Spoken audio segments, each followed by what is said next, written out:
Hello everyone, welcome to my kitchen. My name is Michael and today I'm going to be sharing with you how I bake this turkey. If you've never baked a turkey before, I'm going to show you some different techniques and things that you can use to make your turkey at home. Stay with me and I'll show you how easy this is made. Let's get started making our turkey. There are many recipes out there that you can check out to see how you might want your turkey. This is just going to be a basic recipe this year. If this is your first turkey, then definitely check this one out because this will be just your basic, and then you can get fancier with it as you get more comfortable with cooking them. But I have always used a graniteware roaster. My mother used one, and I've continued to use them. I do have an electric one that you can purchase if you want to move up from this or move up from your aluminum pan that you've got. You can definitely get an electric one. It does save on the stove and it just sits on the countertop and you can use that. It keeps the temperature constant for the turkey. Just make sure you get one big enough that's going to fit the size turkey that you've got. Same thing with this roaster. This one says it would roast up to a 15-pound turkey. Just make sure that when you measure it, that if you get a bigger one, you'll need a bigger roasting pan. But this one is an oblong one, as we can see here, and definitely because turkeys are oblong, they're going to fit right in here. And the reason I like these is there's little dimples on the top of this thing. I don't know if you can see these. They're indented on the top. And if you look on the inside, you can see where they're protruded here. When this is closed over, it creates like a steam in there and water, and the moisture will drip back down on the turkey. And to me, it just makes it more moist that way when you do it that way. But definitely, if you want to use the little aluminum disposable pans, those work great also. And there's two different schools on that also. The breast tends to cook faster and it could dry it out a little bit before the rest of it gets cooked. And so you might want to tint the top of it with foil, and that way you don't want the aluminum foil touching the turkey because it could stick to it. So if you do that and you don't have one of these, then you might want to tint the top of the foil there. Just make sure you put enough of it over it that it covers it over, that it's not actually touching the turkey, and you can use one of those also. But for our purposes today, we'll be using the granite roaster here, and like I said, it does cook up to about 15 pounds. And these are relatively cheap. Some of them you can get have racks in them. You can get fancier ones with racks in them. This one doesn't have a rack, but definitely if you want one with a rack in it, you can definitely do that. So that is what we'll be using today, is our graniteware roaster. And then I've got some aromatics here. I've got some celery that I've washed and some carrots and some onions. And I'm going to be putting that in the bottom of my roaster. And with that, that just kind of adds a little bit more flavor to the juice that's cooking from the turkey. Once that starts cooking into the bottom of the roaster, you will get a lot of that there, that we can use that for gravies. So we don't want to throw that out. This one does have also a little bit of an indentation on the bottom. I don't know if you can see that. It's a little well in the bottom where your juices from your turkey would go to, or whatever you're roasting in it. You can use these year round for anything that you want. But I'm just going to cut these up in fairly good sized pieces. I'm not going to get them down really small. And this is just a rough cut in these. As you can see here, I've got just a rough chop on my celery. And we'll put that in the bottom of our roaster and kind of spread that around a little bit. And then we'll take our carrots. I did take a knife and I scraped the outside of these off. If you want to do that, you can. I have washed these also. Just going to cut the tips of them off. And again, we'll give these a rough cut also. All right, there's my carrots. I did cut these, just roughly cut these up.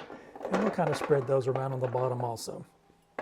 Now I've got one medium onion here. This is a sweet onion, and I'm just going to take the tip of that off, take the root end off of it, and I'm just going to kind of cut this up into quarters.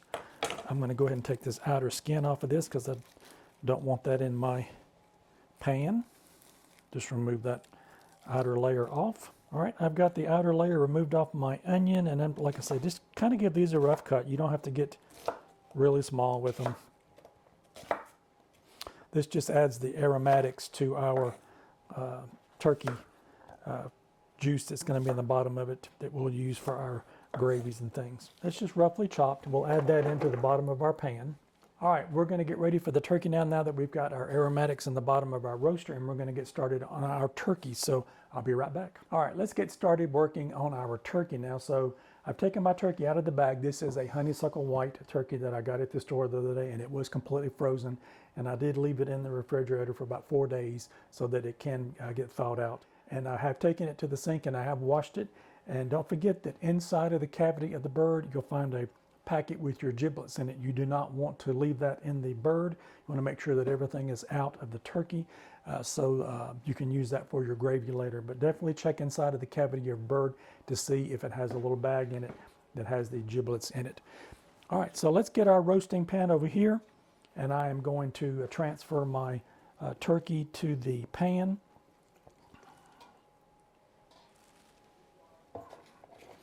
And that will just sit in there like that. Now the wingtips here will burn if you don't tuck them under, and those can tuck under really easily. You just want to kind of bend them back and they will tuck under the cavity of the bird. So that's really easy what that will do, because these will cook so fast and they will burn, and we don't want that. So anything that's sticking out on the turkey, we want to make sure that we get that tucked in. All right, I'm going to go wash my hands because I'm going to be cutting some twine, and I'll be right back. Now that I've got my turkey in my roaster, anytime that you are using your hands around poultry, make sure that you keep them clean. That way you're not contaminating your areas around you there. So I've got some twine here, and if you don't have the kitchen twine that I have here, you can definitely use dental floss. You can use the unwaxed dental floss with the non-flavors in it just as well. That works also. So now that we've got our twine cut, I'm going to actually tie the legs together on the front of those. If you've ever seen those rotisserie chickens in the store, how they keep the legs tied together, they just cook better that way. They're not exposed out like that, where they would cook faster, because there's not a lot of meat and things on the end of them there. So we're going to tie it on the end here and just kind of make a knot on one side of it. And then we're going to wrap it around the other side, and you can pull it in.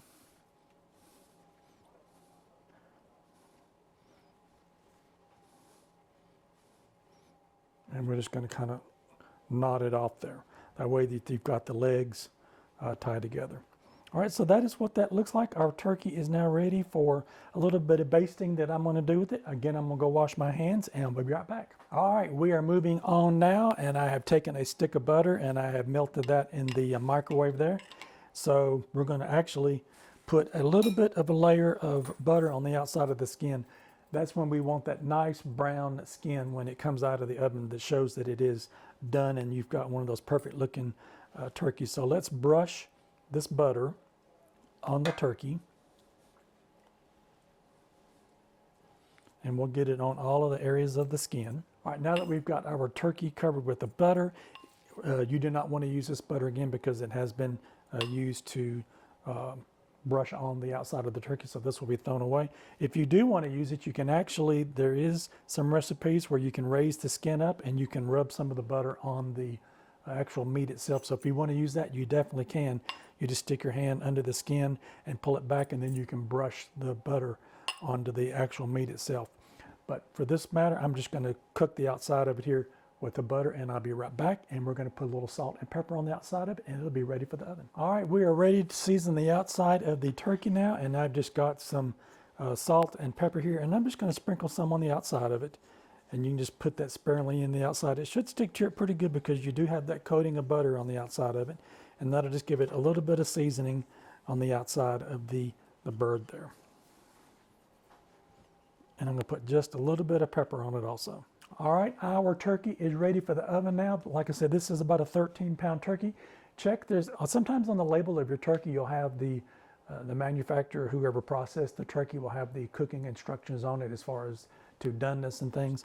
So this one does have a temperature sensor thermometer on it that should pop when it's done, and I will be taking a temperature reading and also with the direct temperature reader to make sure that we've got the breast and the legs and everything done on it. So, all right, now that we've got our turkey seasoned, we'll put the lid on it and we're going to put it in the oven. I've got my rack down on the lowest setting that it will go in the oven there, and it is up on 350. But definitely check, like the label on mine did have some cooking instructions, and so if you get a Butterball or one of the other brands, you might have something on there what they recommend it. But this one I'm going to be cooking on 350 today, and I will let you see it when it gets done. Once we're within about 20 to 30 minutes of it being at that point, then we want to take the lid off of it and we're going to brown the skin. So I will see you back, and we'll let you see how this is going. All right, stay with me. All right, I've got my turkey out and it is cooled down now. So we're going to pull it out of this pan and I'm going to put it on this platter. I wish you were here to smell and see this. turkey. Look how brown and nice. This has a nice crust on it. It is absolutely incredible and pretty.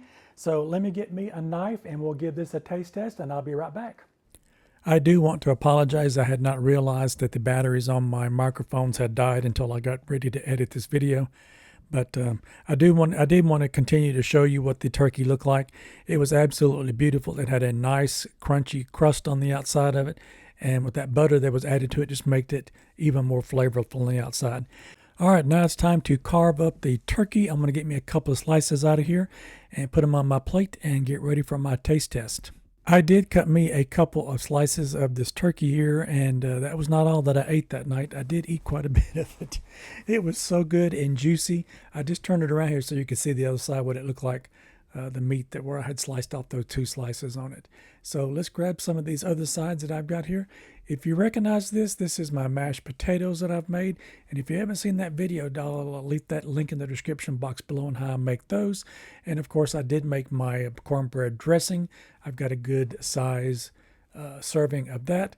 And I did make some gravy here from the turkey drippings and the juice and things that was in the bottom of the pan. And then I've got my cranberry sauce here. I absolutely love this recipe for this. It is so easy to make. Cranberries, sugar, and some orange juice, and you have got you some homemade cranberry sauce. And then I've got my deviled eggs here. I've got different samplings of those. I've got some with some olives on them, some paprika, and some jalapenos on those. So those turned out really good as well. So here I am. I'm going to taste my turkey. It was delicious, and I cannot emphasize enough of how moist it really was. That lid on that really helped out keeping that moisture inside of that turkey. And I will be putting the links to all of these videos that I've got here in the description box below so that you can have some extra sides for your family meal. So I hope you've liked this video and this content. And if you continue to view these videos, I would appreciate it. And maybe you might find one of these other 2 over here on the side that you might like. And don't forget to like, share, and subscribe. And I'll see you in my next video. Bye-bye now.